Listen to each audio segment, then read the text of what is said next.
Hello ಸ್ನೇಹಿತರೆ, ಶ್ರೀರಂಗ ಟಿವಿಗೆ ಸ್ವಾಗತ. ಸ್ನೇಹಿತರೆ, ನಮ್ಮ ಶ್ರೀರಂಗ ಟಿ ವಿ ಚಾನಲನ್ನು ದಯವಿಟ್ಟು ಸಬ್ಸ್ಕ್ರೈಬ್ ಮಾಡಿ. ಈ ದಿನ ಶ್ರೀ ಮಹಾಲಕ್ಷ್ಮಿ ಅಷ್ಟೋತ್ತರ ಶತನಾಮಾವಳಿಯನ್ನು ಪಠಿಸೋಣ. ಓಂ ಪ್ರಕೃತೈ ನಮಃ. ಓಂ ವಿಕೃತೈ ನಮಃ. ಓಂ ವಿದ್ಯಾಯೈ ನಮಃ. ಓಂ ಸರ್ವಭೂತಹಿತಪ್ರದಾಯೈ ನಮಃ. ಓಂ ಶ್ರದ್ಧಾಯೈ ನಮಃ. ಓಂ ವಿಭೂತೈ ನಮಃ. ಓಂ ಸುರಭೈ ನಮಃ. ಓಂ ಪರಮಾತ್ಮಿಕಾಯೈ ನಮಃ. ಓಂ ವಾಚೇ ನಮಃ. ಓಂ ಪದ್ಮಾಲಯಾಯೈ ನಮಃ. ಓಂ ಪದ್ಮಾಯೈ ನಮಃ.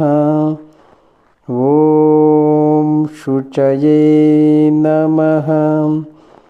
ಓಂ ಸ್ವಾಹಾಯೈ ನಮಃ.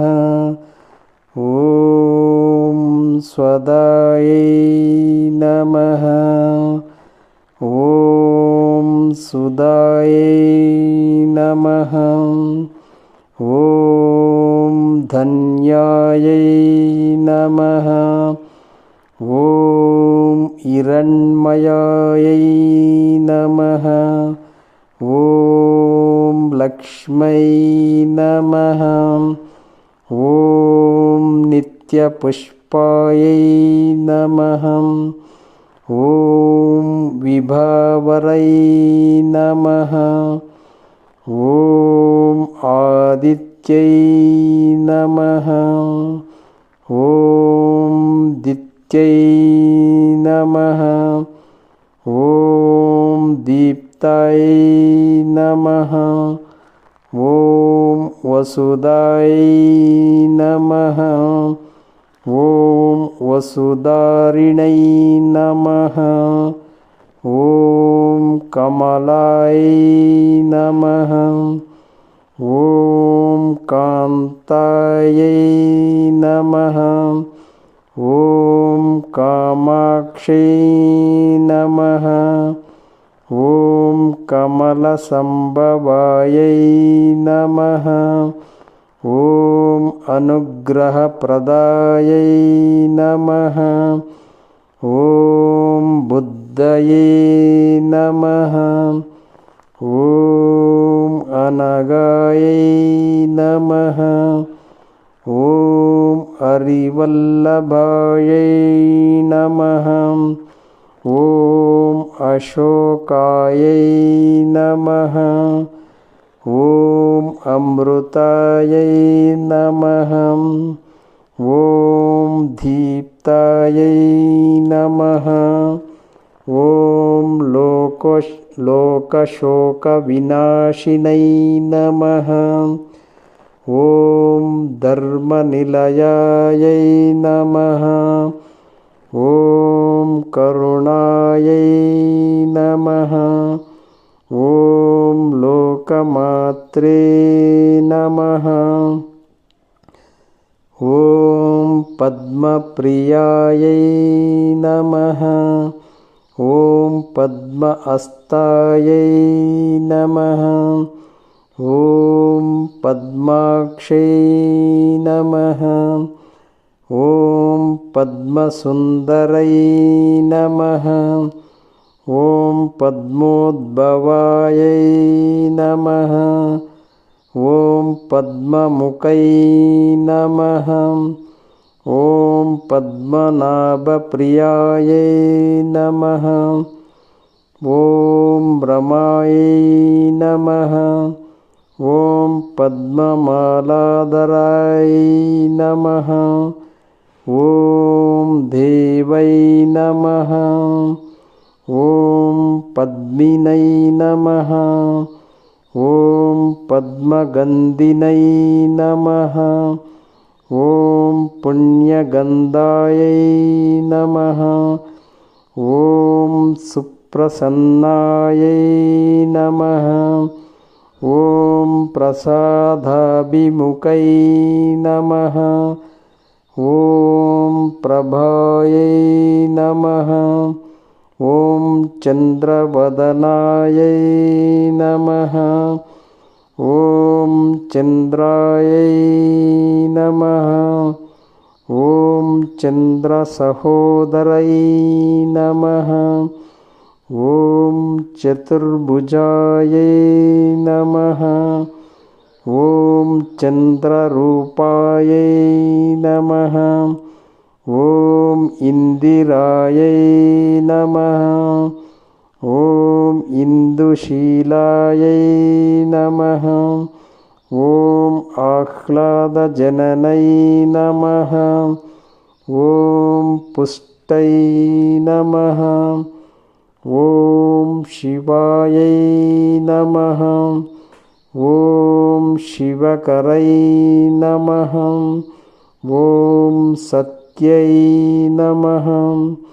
ॐ विमलायै नमः। ॐ विश्वजननै नमः। ॐ तुष्टै नमः। ॐ दारिद्र्यनाशिनै नमः। ॐ प्रीतपुष्करिणै नमः। ॐ शान्तायै नमः। ॐ शुक्लमालाम्बरायै नमः। ॐ श्रियै नमः। ॐ भास्करै नमः। ॐ बिल्वनिलयायै नमः। ॐ वरारोहायै नमः। ॐ यशस्विनै नमः। ॐ वसुन्धरायै नमः। ॐ उदाराङ्गायै नमः। ॐ हरिणै नमः। ॐ हेममालिनै नमः।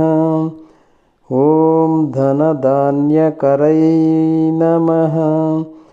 ॐ सिद्धै नमः। ॐ स्त्रैणसौम्यायै नमः। ॐ शुभप्रदायै नमः। ॐ द्रुपवेश्मगतानन्दायै नमः।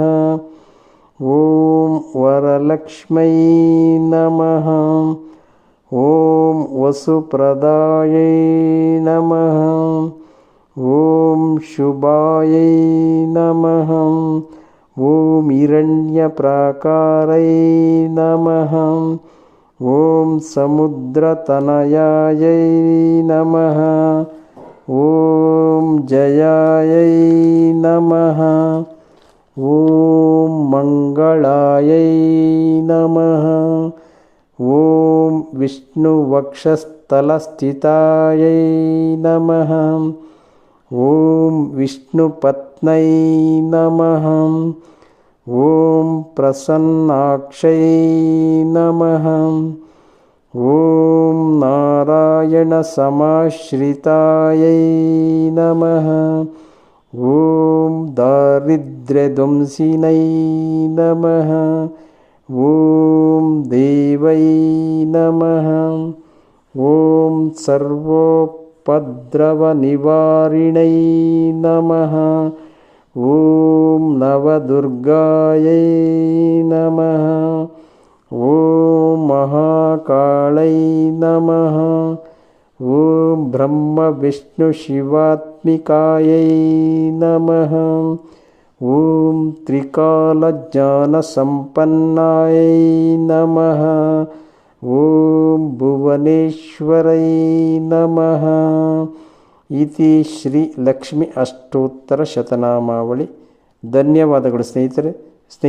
ನಮ್ಮ ಶ್ರೀರಂಗ ಟಿ ವಿ ಚಾನಲನ್ನು ಸಬ್ಸ್ಕ್ರೈಬ್ ಮಾಡಿ, जय हिंद, जय कर्नाटक, जय श्रीराम.